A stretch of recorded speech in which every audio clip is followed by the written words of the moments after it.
पुन्हा एकदा येऊ तुमच्याकडे एक अत्यंत महत्त्वाची आणि पुढची मोठी बातमी अरविंद केजरीवालांचा एकीकडे पराभव झालाय तर आले पाहिलं ऐकलं पण केलं नाही म्हणून आज भोगावं लागलं।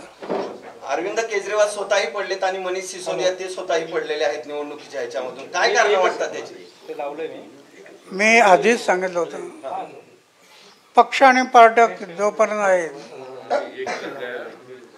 आणि पक्ष आणि पार्ट्यातून सेवाभाव जोपर्यंत बाजूला जाईल त्यावेळेला तुम्हाला यश मिळणार नाही।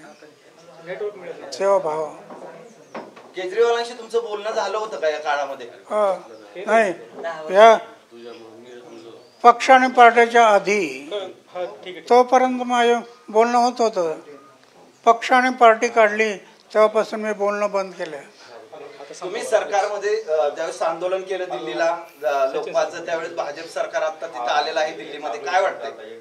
भाजप सरकार आलेलं आहे तिथं। पक्षाने पार्ट्या सत्ता आणि पैसा, प्रत्येक पक्षाने पार्ट्याने बलिदानाची आठवण ठेवली पाहिजे।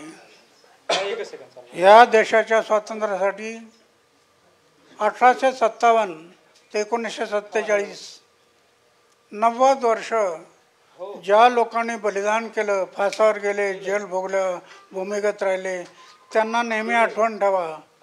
हे आठवणीत ठेवलं तर देश सेवाभावाने चालेल। अरविंद केजरीवाल यांचा पराभव का झाला असं वाटतंय तुम्हाला?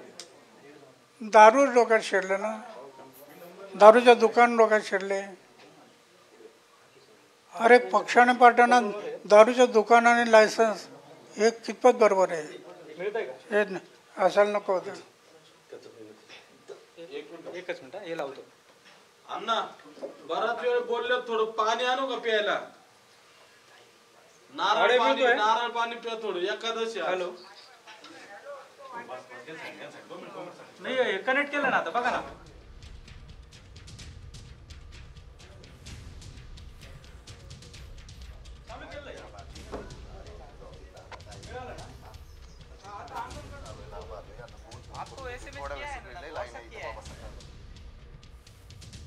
आणि आपण पाहतोय नवी दिल्लीत एकीकडे केजरीवालांचा पराभव झालाय तर त्यावरतीच अण्णा हजारे प्रतिक्रिया देताना पाहायला मिळत आहेत। दारू डोक्यात गेली अशी सूचक प्रतिक्रिया अण्णांनी दिल्याचं पाहायला मिळत आहे। भाजपच्या परवेश वर्मांनी केजरीवालांना धूळ चारली आहे, मात्र ज्या अण्णा हजारेंच्या आंदोलनातनं आपची निर्मिती झाली, आप आणि अर्थातच केजरीवाल समोर आले, एक चेहरा समोर आला, त्याच केजरीवालांचा पराभव झालाय आणि त्याबद्दलच अण्णा हजारे यांनी प्रतिक्रिया दिली आहे। दारू डोक्यात गेली असं अण्णा हजारे म्हणाले।